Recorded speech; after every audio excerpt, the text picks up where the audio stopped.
Fraud. Have you ever felt like a fraud, like a fake? Like people are going to realize that you're not as good as you say you are. You're not as smart as you say you're not as amazing as they think you are. Have you ever felt like that? That is insecurity, imposter syndrome, imposter phenomenon, whatever you want to call it, is all the same. So let's get into what it is specifically and what we can do to overcome it so that we don't have to feel like this ever again, because it's really just a lie. It's really just a mental distortion. It's not true. And there are ways that we can deal with this so that we can figure it out, stop it in its tracks, find it when it's happening, and turn it all around. I'm going to give you 4 tips on how to overcome imposter syndrome that I learned, and some things that I've done along the way that have helped me to get past these mental roadblocks. Definitely stay to the end, because I am going to tell you the part that has me all the way delivered so you can be set free also. All right, so what is it? It's basically when high achievers cannot accept their level in life. They cannot accept their achievements.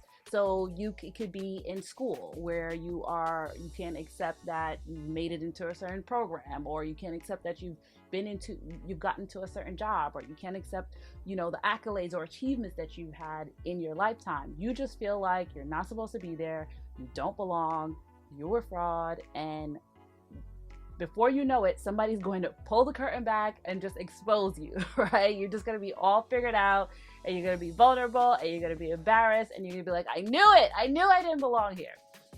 Well, it's something that we all experience. It's more than many people believe or understand, because you feel alone when you're going through it. But so many people, anyone who's ever tried to do anything or accomplish anything, feels like, at some point they're not able to do it. They're not going to accomplish it. They don't have what it takes to do it.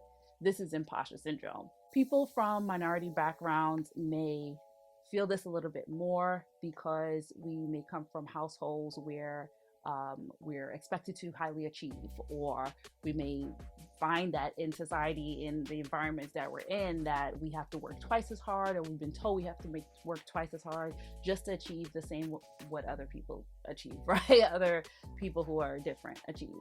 And so because of that, we tend to feel that we are just faking it. We work really, really hard, and whatever achievements that we do or we have, we just don't accept that we're that great, right? We're just like, oh, well, I just got to keep working harder. I just got to get to the next thing, right? It's basically a pattern of doubts where you do not accept your accomplishments. You make everything that you've done small, right? So like recently, I was recognized as a 40 under 40, impacting my community in my professional field.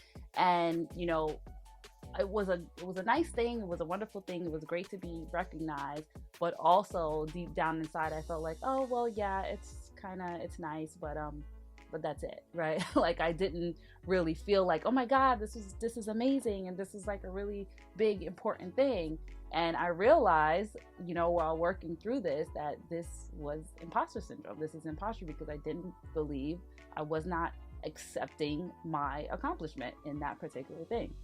And even with, this new me trying to, or not trying to, see, I just did it again. I'm doing it. I'm doing YouTube. I'm creating, making my space as an influencer. And even in that, I'm having that struggle, like, oh, I can't do it. Like, look at all the people who have been doing it and have gotten further, faster. And, what am I giving that's new? What am I explaining that's new? What am I sharing that's new? Well, guess what? We all have that special sauce, right? We are who we are. There's only one of us, each and every one of us. And so even if you are sharing something similar, you have a different perspective, you have a different take on it, and you have something different to bring to the table. So this is what I had to sort of like minister to myself about, even while doing this particular video on imposter syndrome. So I was like, you know what, this is definitely something that has to be shared, because I know I'm not alone. I know so many people go through it, and it's so crippling at times that it could stop you from even trying to achieve the things that you want to achieve, because you feel like you need to be perfect and you have to, either do all the things or hit all the marks or be the best of the best And if you can't be the best of the best, then you don't even want to try it at all. You don't even want to do it at all. And this is the birthplace of procrastination. That is where it comes from, because you're so overwhelmed with the task at hand. You've set the bar so high for yourself that you don't feel like you could even achieve, and therefore you might as well just not do it, right? This is imposter syndrome. So one, you feel like you know nothing, you've done nothing great, you have no clue what's going on in life.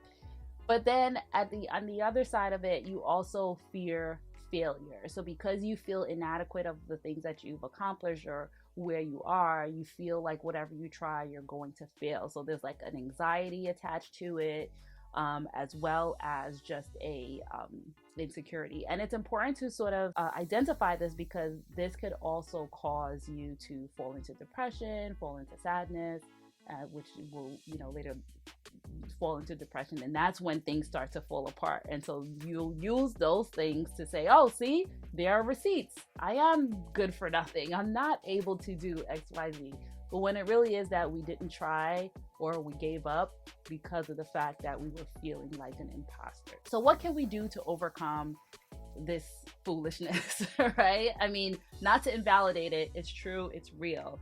But what can we do to overcome it and be our best self? The first thing that I did was a she did that list, right? You could say he did that list, whatever you want to call it. You make a list of all of your accomplishments. So I was working on this little exercise because I just told you I was dealing with this sort of imposter stuff. And there was a lot of things. Like, I was minimizing the fact that I am a lawyer. I practiced law. I ran a law firm for 11 years. I took 2 state bar exams one time and passed them. I, helped many families, as an attorney. I helped hundreds of clients, with my services. I am a mom, I'm a wife, I've been in a committed relationship for over 2 decades. All these little things that are not little, they're major when you look at the fact that some of my accomplishments are accomplishments that people have as goals, and same as yours. Some of the things that you've already achieved in your life, people have them as goals. So it could be quote unquote big to you or quote unquote small to you. They are accomplishments. You can say, I got out of bed every day this week, right?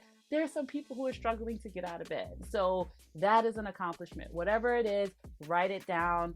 You could do this exercise every day, or you can just make your list and keep on reflecting back upon it. Wow, I have done these things. And you're going to see there's so much more that you've done than you think, right? When you do this exercise, it's extremely helpful, because one of the things imposter syndrome does is to make you feel like you haven't accomplished anything, or make you feel like there's nothing valuable that you've contributed, that you're not really of value.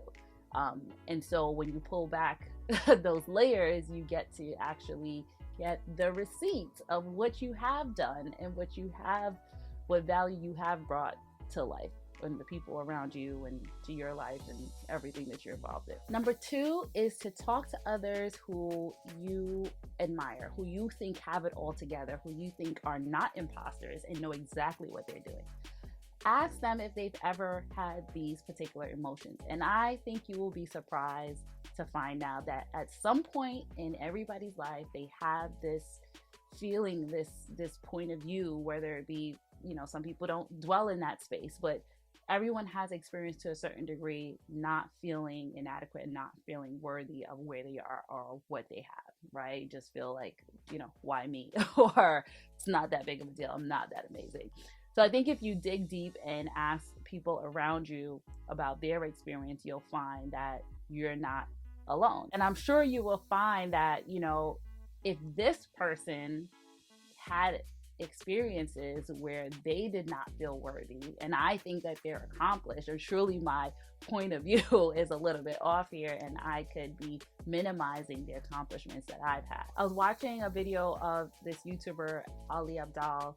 He has tons of videos on productivity, like over 5 million viewers, and he was breaking down this imposter syndrome, and he talked about something called the spotlight effect.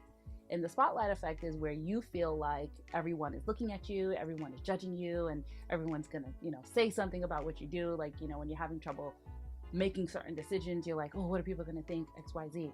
Well, the spotlight effect is that you think that the spotlight is on you. In the meantime, everyone is really just thinking about their own thing. Like, they're thinking about their own insecurities, they're thinking about their own life and what they need to do and what they need to achieve and how they are appearing. So really nobody's thinking about you, for an extended period of time, but we tend to think that the spotlight is always about us. And so one of the things that he shared is to have more of a growth mindset, that we are always growing and evolving, right? And nobody has it all together. Nobody knows all the answers. Nobody's perfect. We're all growing and evolving. So it doesn't even matter if somebody is looking at you or is, judging you for the moment.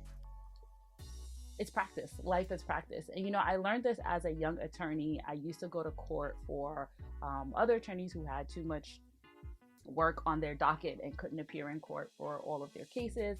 And I would go and make appearances. And sometimes I would be there with, partners of other firms and more senior experienced attorneys. And when I would interact with these attorneys, I'm like, well, surely I am as capable as this individual here that I'm talking to right now. And it kind of gave me a boost of confidence, because I'm like, thinking that because these attorneys are more senior or whatever, they've been around longer, they're so much better than me, when in reality I just came out of school. So I really remember a lot of the the metrics and the tools and stuff to practice and to be effective as an attorney. So there was no reason for me to feel inadequate in that time. And that's what made me kind of understand that everybody is figuring it out. Nobody has all the answers, no matter what level they are in life. They're figuring something out. They may have figured something out that you're dealing with, but they're figuring something else out at the level that they are now. We're all just trying and doing our best, and that's all that we can do. The third thing is to practice making yourself uncomfortable. I definitely have done this along the way, along my journey, because I was 10 times, maybe 20, maybe 30 times more insecure than I am today, more, imposter-y, 30 times more back, I would say, when I first started as an attorney, and when I also first started on YouTube a couple of years ago. I was terrified of being on film. I couldn't listen to my voice. I would cringe. I couldn't watch back my videos, but I just kept doing it. I kept pushing myself, kept recording, kept showing up, kept going on social media, because I was building my business at the time. So I had no choice but to be, out there. And slowly but surely, I got more and more confident. You have to keep doing the things that you feel imposter-y about, because then you will prove to yourself, you will now have proof that I really don't have anything to be scared about, right? So whether it be, for me, one of the things was YouTube. It was also speaking. I've spoken on stages in front of thousands of people. And wow, the feeling that has when you are dealing with like imposter syndrome, it's like on a whole nother level, because you're like, surely somebody in here thinks I'm a fraud, right? There's thousands of people here.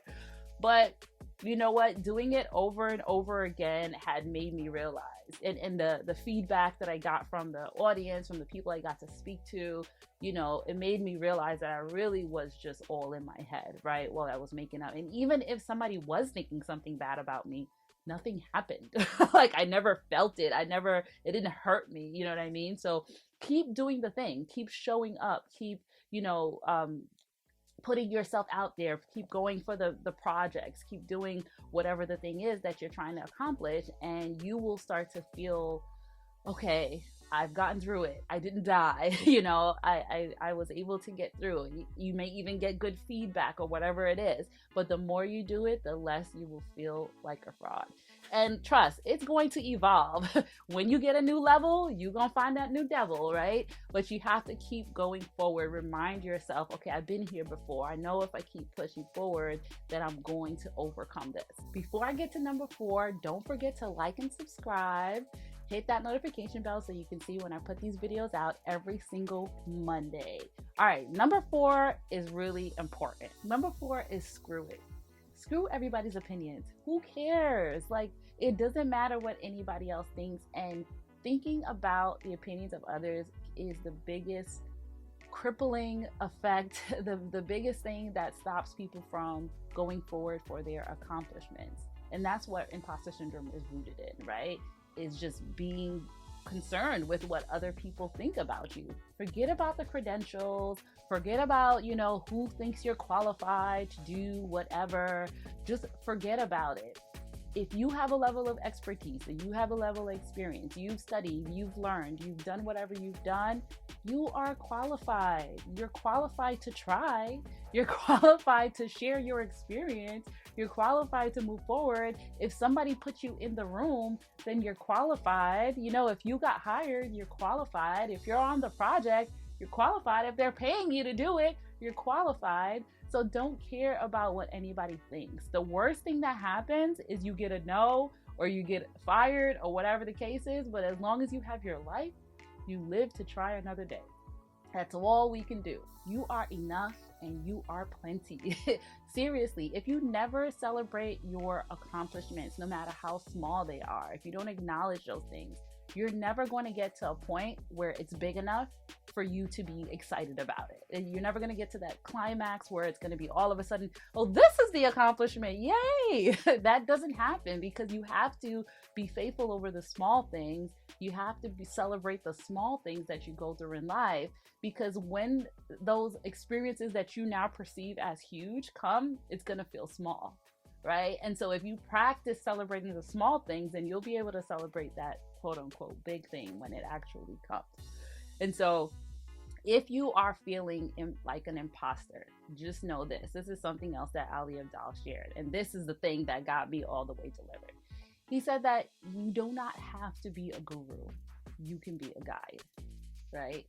There's so much less gurus and, let's just say, like, if we call them like priests or Buddhas or whatever, there's so many less than there are actual guides, people who help along the way, people who plant, people who water, people who push the needle or roll the ball just a little bit further. That is you, that is me. We are just as important, right? And so don't feel like you are inadequate. You are enough and you are plenty. I pray that this was helpful for you. It was great and healing for me. Please don't forget to like and subscribe. Leave me a comment and let me know if this has helped you at all, or if it hasn't, let's talk about it. Thank you for watching. I'll see you next time.